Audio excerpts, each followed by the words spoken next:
Today's job, pretty urgent job this to be fair. We've got a 165 that's going on a wedding job for one of my mates, and the rear half shaft oil seal's leaking and it's flicking oil up, and we can't really have that because the bride won't appreciate gear oil on a dress. If it hits the tyre and it flicks up, we're in big trouble. So got the tractor in the workshop now, got the old Milwaukee now. This is one of the last jobs I did with this Milwaukee gun before I had to upgrade it as it just all packed up. I was desperate for a gun, so I got a new gun rather than getting this reconned. It's 8 years old now and can't argue with it. Really good gun, other than it's just gone knackered now.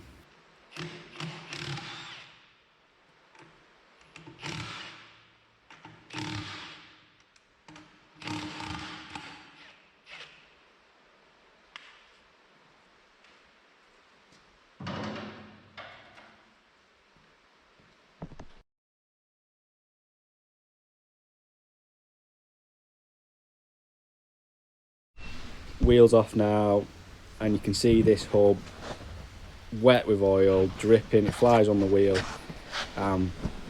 Brides, wedding dresses and dirty tractors and oil don't mix, so this is why we're doing this job. Really tidy 165 this. Undo these ringer bolts now, and then we'll pull this hub off the axle, and then we'll have to break it down further when we get it off onto the floor. Really nice to work on this. Got the oil drain in there as well now. Oil's actually really clean in this hub, and I've checked the other side. The other side's not leaking, but the oil's also clean in there. So a bit of a wiggle, the gasket's holding it a bit tight. So yeah, we'll pull this off and get it on the floor.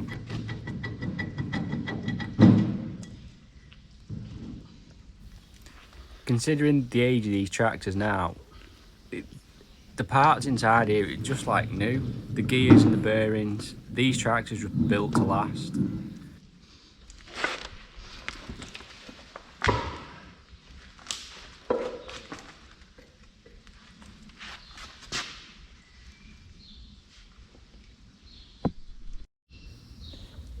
Got it on the floor now,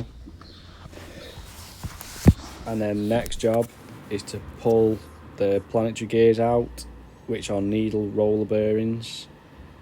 So you've got to pull the centre out, which is like a dead good precision fit, as you can see. And then you've got to pull the gear out, but you've also got to try and pull the shim washer underneath it out at the same time without dropping all the needle rollers in the hub. Then you can take the 3 outside gears off, and then you can pull the centre gear out, which is in my hand now. And then you can then rig up the pullers, because you have to press or pull the hub that the gears sit in off the end of the shaft, which is like a really tight fit. I think in the workshop manual it says like 35-ton press is needed. So we've turned some bits up in the lathe. So now we're ready to rig up the hydraulic ram that we use for pulling the gear carrier off the shaft. The shaft is then connected, it's all one piece, connected to the hub that your wheel tightens onto. This ram's got a 35-40-ton push, as you can see. So we're pressing on the outside of the wheel hub on the shaft, and then we're pulling that carrier off the spline shaft, and it's quite tight that.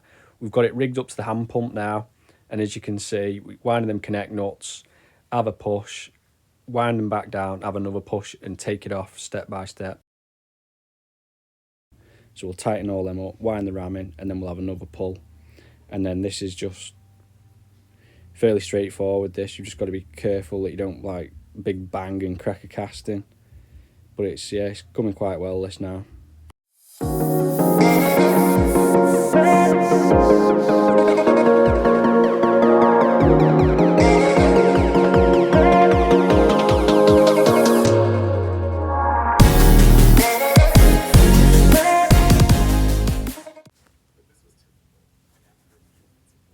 Last pull now, and we've got it off, and then we've just got to press the shaft out the bearing under the press, which we've just done there. So now it's time to fit the new seal, which is just knock the old one out, knock a new one in, and that's the part that's been causing the problem. So now it's on with putting it all back together.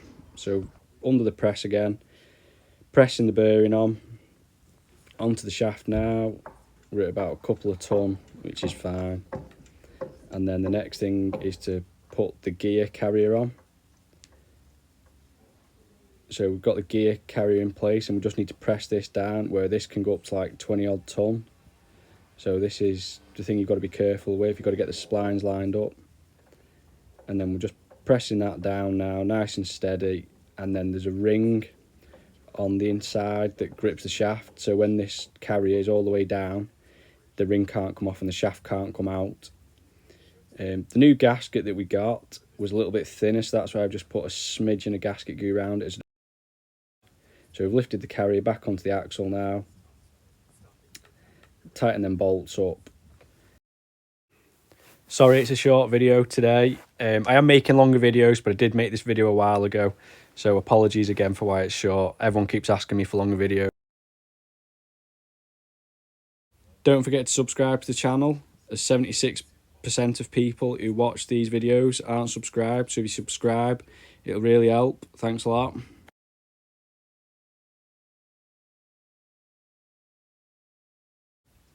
Got the wheel on now, and then the last but not least and a very important job is to fill it with oil.